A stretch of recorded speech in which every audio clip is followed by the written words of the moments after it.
मेंदू वडे हॉटेलसारखे घरी बनवता येत नाही तर हा व्हिडिओ नक्की पहा। अगदी घरच्या घरी हॉटेलसारखे मेंदू वडे आणि सोबतच सांबार आणि खोबऱ्याची चटणी अगदी साध्या सोप्या रेसिपीने कशी बनवायची ते मी तुम्हाला सांगणार आहे। अगदी मस्त एकदम बाहेरून कुरकुरीत आणि आतून मस्त असे जाळीदार असे आपण हे मेंदू वडे बनवले आहेत बघा। तुम्हाला बघूनच समजत असेल तर मी एक तोडून दाखवते बघा किती मस्त असं कुरकुरीत आणि आतून एकदम असा सॉफ्ट जाळीदार असा आपला हा मेंदू वडा तयार झालेला आहे। बनवायला अगदी साधा सोपा आहे। टिप्स सहित मी तुम्हाला कसं बनवायचं ते सांगणार आहे, तर एकदा नक्की बनवून बघा, तुम्हाला ही रेसिपी खूप आवडेल।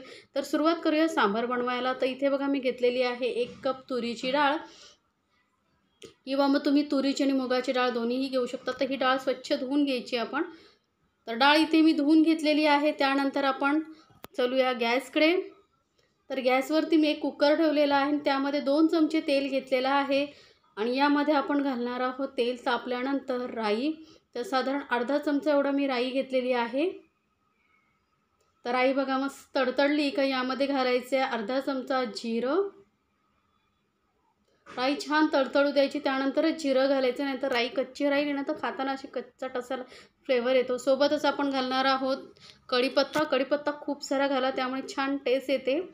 आता एक कांदा घेतलेला आहे, असं रफली असं कापून घेतला, एकदम बारीक वगैरे कापायची गरज नाही आहे।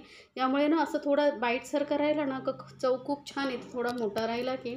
किंवा मग सांबारचे छोटे छोटे कांदेही येतात, तेही तुम्ही वापरलात तरी चालेल। पण नसेल तर मग असं आपल्या घरचे जे रोजचे कांदे असतात ते आपण इथे थोडे मोठे कापून घ्यायचे आहेत। तर कांदाही आपल्याला जास्त परतवायचं नाही, थोडंसं बघा हलकासा असा गुलाबीसर कलर आला याला का यामध्ये आपण घालणार आहोत टोमॅटो। तर एक मोठ्या साईजचा टोमॅटो मी कट करून घेतलेला आहे, तो घालून घ्यायचा आहे। आणि ह्या सांबारमध्ये ना अगदीच कमी मसालेही लागतात आणि भाज्या तुमच्या आवडीनुसार तुम्ही घालू शकता। याला काय असं नाही की नेमकी हीच भाजी घातली पाहिजे।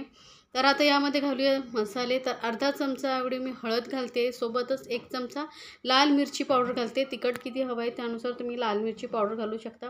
आणि सर्वात महत्त्वाचं म्हणजे सांबार मसाला। तर इथे मी 2 चमचे भरून सांबार मसाला घालते, कुठल्याही ब्रँडचा तुम्ही घेऊ शकता। बस एवढेच मसाले लागतात, कमी मसाल्यामध्ये हे सांबार खूपच छान लागतं, ते एकदा नक्की बनवून बघा। तर व्यवस्थित आपण हे मसाले मिक्स करून घेतलेले आहेत। गॅस एकदम मंद ठेवायचा आहे, नाहीतर मसाले जळू शकतात। आता यामध्ये आपण जी डाळ तुरीची धुवून ठेवली होती ती घालून घ्यायची आहे आणि परत व्यवस्थित मिक्स करून यामध्ये आपण घालणार आहोत पाणी। तर बघा मस्त अशी डाळ छान अशी मिक्स करून घेतल्यानंतर यामध्ये पाणी घालून घेऊया।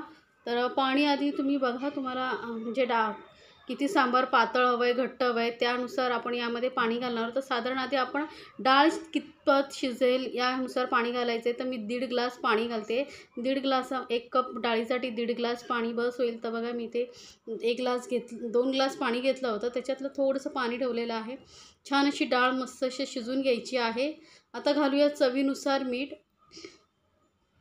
आणि भाज्या आधी आपण घालणार नाहीत, कारण डाळ आहे ना खूप शिजायला टाईम लागतो, नाही तर भाज्या घातल्या ना तर एकदम स्मॅश होऊन जातील। त्यामुळे आधी आपण डाळ शिजवून घेऊया। तर कुकरला मी 3 शिट्या करून घेते।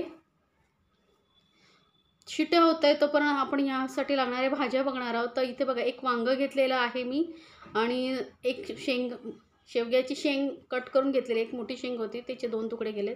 सोबतच भोपळा घेतलेला आहे, भोपळा किंवा तुम्ही दुधी भोपळाही घेऊ शकता। भाज्या तुम्ही तुमच्या आवडीनुसार घेऊ शकता, पण शक्यतो सांबारमध्ये या 3च भाज्या घातल्या जातात। भाज्या कट करून ठेवल्या तोपर्यंत आपण चटणी बनवून घेणार आहोत। तर अर्धा कप खोबरं घेतलेलं आहे मी, ताजं खोबरं किसून घ्यायचं आहे आणि यामध्ये घालायचं आहे छान असं टेक्स्चर येण्यासाठी फुटाणा डाळ। तर मी इथे 2 चमचे इथे फुटाणा डाळ घालते। सोबतच 3 लसणाच्या पाकळ्या, जास्त लसूण घालायचं नाही, आणि 1 हिरवी मिरची घालते। असं तर ही जी चटणी असते ना एकदम फिक्की असते, म्हणजे तिखट नाही घातलं तरी चालतं, पण थोडंसं मी 1 मिरची घालते। चवीनुसार घालूया मीठ आणि पाणी घालून आपण मस्त अशी एकदम बारीक असं वाटून घेणार आहोत आपण। तर पाणी वाटताना थोडं थोडं तुम्ही अजून ॲड करू शकता, आधी एकसाथ पाणी घालू नका, थोडं वाटल्यानंतर मग थोडं थोडं पाणी ॲड करत जा, कारण एकसाथ पाणी घातल्यानंतर वाटणार नाही बारीक। तर बघा एकदम मस्त अशी स्मूथ असं आपण वाटून घेतलेलं आहे। एका बाउलमध्ये काढून घेते आणि याला वरून थोडासा तडका देऊया, म्हणजे टेस्ट ही खूप छान येईल. ऑप्शनल आहे, नाही केला तरी चालेल, पण टेस्ट मस्त येते तडक्यावाल्या चटणीची, म्हणून मी घातलेला आहे तडका. तर 1 चमचा तेलामध्ये राई एक अर्धा चमचा मी घालून घेतलेली आहे. तर ही मस्त अशी आपली खोबऱ्याची चटणी झाली आहे तयार. आणि इथे बघा डाळ पण आपली शिजली आहे, कुकरची पूर्ण वाफ निघून गेल्या, मग खोलून घेतले आणि थोडंसं याला फेटून घेऊया, म्हणजे कसं आहे डाळ मस्त अशी एकजीव होईल, स्मूथ अशी होईल आणि सांबारला आपल्या टेक्स्चरही खूप छान येईल. आता डाळ शिजल्यानंतर यामध्ये आपण त्या भाज्या धुवून घेतल्या होत्या आणि कट करून ठेवल्या होत्या त्या घालून घेऊया. तर शेंगाचे बघा मस्त असे तुकडे करून घेतलेले आहेत, भोपळ्याचे छोटे चौकोनी आणि वांगही छोटंसं छोटे छोटे तुकडे कट करून घेतलेले आहेत. आता भाज्यांचं प्रमाण तुम्ही तुमच्या आवडीनुसार कमी जास्त करू शकता. आता यामध्ये अजून आपण पाणी घालणार आहोत, कारण सांबार थोडं पातळच चांगलं लागतं. तर बघा मस्त असं पातळ असं आपलं सांबार आहे. तर याला आता आपण परत कुकरला झाकण लावून कमीत कमी 2 शिट्या करायच्या, जास्त नाही, नाही तर भाज्या एकदम स्मॅश होऊन जातील आणि जे टेक्स्चर आपल्याला सांबारला हवं आहे ते येणार नाही. फक्त 2 शिट्या करायच्या आहेत आपल्याला. तर सांबारला बघा मी 2 शिट्या करून घेतलेल्या, पूर्ण हवा काढून टाकलेली आहे. मस्त असं आपलं गरमागरम सांबार तयार झालेलं आहे. टेक्स्चरही खूप छान आलेलं आहे. तर एका मी कढईमध्ये काढून घेतलेला आहे सांबार, कारण याला आपल्याला वरून तडका द्यायचा आहे. त्यामुळे मी कढईमध्ये काढून घेतलेलं आहे बघा मस्त असं. आता तुम्हाला किती पातळ हवं आहे त्यानुसार तुम्ही पाण्याचं प्रमाण कमी जास्त करू शकता. आता हे सांबार जे असतं ना थोडं आंबट गोड असतं, त्यासाठी मी इथे चिंच घेतलेली आहे, थोडी लिंबा एवढी चिंच पाण्यामध्ये मिक्स करून भिजत ठेवली होती आणि छान असं त्याचा कोळ काढून घेतलेला आहे. सोबतच थोडासा गूळ घेतलेला आहे. चिंच आणि गुळाचं प्रमाण तुम्ही तुमच्या आवडीनुसार कमी जास्त करू शकता. तर पण चिंच आणि गूळ नक्की घाला, यामुळे ना सांबार खूप छान लागतं. आंबट गोड चवीचं सांबार एकदम अप्रतिम लागतं. आता यासाठी तडका देण्यासाठी 1 चमचा तेल घेतलेला आहे. तेल गरम झालं की यामध्ये ना एक लाल सुकी मिरची घाला, दिसायला खूप छान येते आणि टेस्टही खूप छान येते सांबारमध्ये सुक्या लाल मिरचीचा. सोबतच ना मी इथे अर्धा चमचा काश्मीरी मिरची पावडर घालते, यामुळे कलर खूप छान येईल सांबारला. असेल तर घाला, नाही घातला तरी चालेल. आणि अर्धा चमचा घालते सांबार मसाला. तर ही फोडणी आपली तयार झाली आहे. गॅस बंद करूया आणि गरम गरम ही फोडणी आपण सांबारवरती घालूया. त्यामुळे दिसायलाही खूप सांबार छान दिसतं आणि कलरही खूप छान, टेस्टही खूप छान येते. तर या पद्धतीने नक्की बनवून बघा. आता वरून थोडीशी मी घालते कोथिंबीर. तर बारीक चिरलेली कोथिंबीर घालायची आहे आणि हे थोडंसं हलकंसं मिक्स करून घेऊया आणि मस्त असं गरमागरम असं आपलं सांबार आहे तयार. हे तुम्ही असंच राईसबरोबर खाल्लात ना तरी अप्रतिम लागतं. तर रेसिपी कशी वाटली मला कमेंट्समध्ये जरूर सांगा आणि रेसिपी आवडली तर चॅनलला लाईक्स, कमेंट्स आणि सबस्क्राईब करायला विसरू नका. सोबतच बेल आयकॉनवरती क्लिक करा, म्हणजे माझ्या नवीन रेसिपीची नोटिफिकेशन लगेचच तुमच्यापर्यंत पोहोचेल. आता इथे बघा उडदाची डाळ घेतलेली आहे वडे बनवण्यासाठी. 2 कप उडदाची डाळ घेतली होती. 5-6 तास भिजत ठेवायची. डाळ अशी मस्त सॉफ्ट झाली पाहिजे बघा, पटकन हाताने तुटते एवढी सॉफ्ट अशी डाळ आपल्याला भिजून घ्यायची आहे. जास्त वेळ असेल तर 7-8 तास ठेवलात तरी चालेल. त्यामधलं पूर्ण पाणी जे आहे आपल्याला काढून टाकायचं आहे. पाण्याचा अजिबात वापर करायचा नाही. तर मिक्सर जारमध्ये थोडी थोडी डाळ घालून आपण हे वाटून घेणार. हे छोटंवालं जे भांडं असतं ना त्यामध्ये डाळ वाटायला अगदी सोपी होते. बिना पाण्याची तुम्ही सहज वाटू शकता. त्यामुळे थोडं डाळ घेऊन आपण अगदी पाणी न घालता चमच्याने मध्ये मध्ये मिक्स करत बघा अशी मस्त अशी एकदम स्मूथ अशी आपण वाटून घेतलेली आहे. तर बघू शकता तुम्ही डाळीमध्ये मी अजिबात पाणी घातलेलं नाही, मस्त घट्टसर वाटून घेतलेली आहे.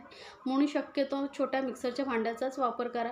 आता ही जी डाळ आहे पूर्ण आपल्याला हातानेच काढावी लागेल, कारण एकदम घट्ट आहे, ते सोनं वगैरे निघणं आणि हाताने व्यवस्थित काढता येईल. तर याच पद्धतीने आपण सर्व जी डाळ आहे वाटून घेणार आहोत. तर मी जी बाकीची उरलेली डाळ आहे तीही व्यवस्थित वाटून घेते. तर आता बघा आपली डाळ जी आहे पूर्ण वाटून झालेली आहे. आता काय करायचं, आपले वडे एकदम हॉटेलसारखे होण्यासाठी आपल्याला फेटून घ्यायचं आहे. तर शक्यतो हातानेच फेटा, हाताने डाळ छान फेटता येते.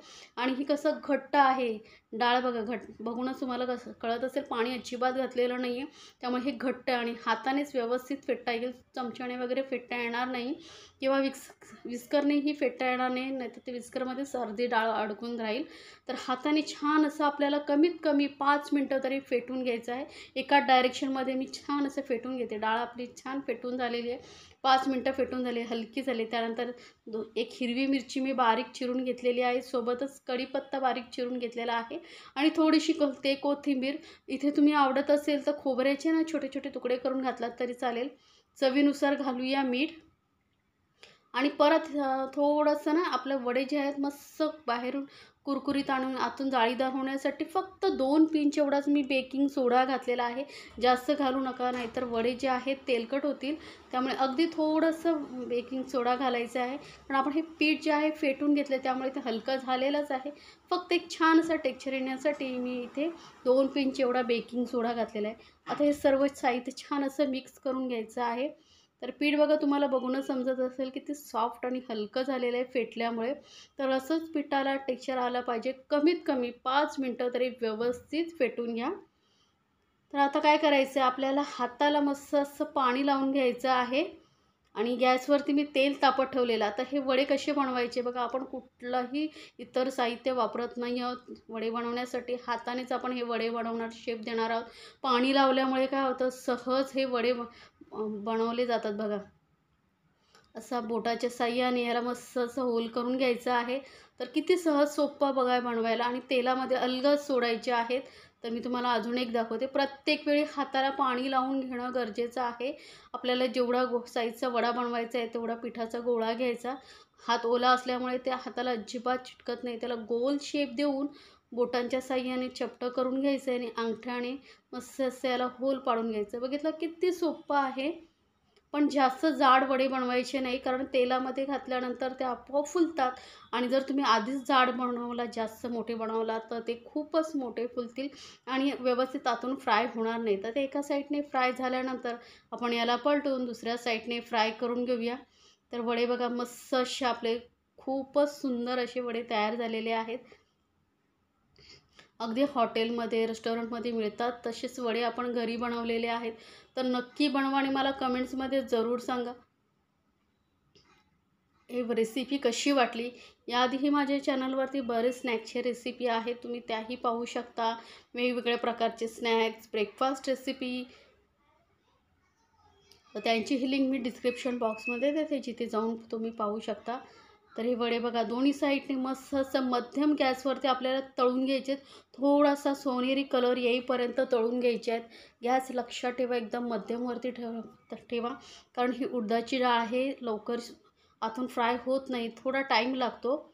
तर असा कलर येईपर्यंत आपल्याला तळून घ्यायचे. तर बघा अगदी परफेक्ट असे आपले हे मेंदू वडे तयार झालेले आहेत. तर नक्की बनवा आणि मला कमेंट्समध्ये जरूर सांगा तुम्हाला रेसिपी कशी वाटली. तर पूर्ण व्यवस्थित मेंदू वडे कसे बनवायचे, सांबार कसं बनवायचं आणि खोबऱ्याची सोबतच चटणी कशी बनवायची त्याची पूर्ण मी माहिती दिलेली आहे. तर झटपट बनवा आणि एन्जॉय करा आपल्या फॅमिलीसोबत. मस्त एकदम मस्त कुरकुरीत बाहेरून आणि आतून जाळीदार असे हे मेंदू वडे. तर बघू शकता, टेक्स्चर बघूनच तुम्हाला समजलं असेल किती जाळीदार असे आपले हे वडे तयार झालेले आहेत.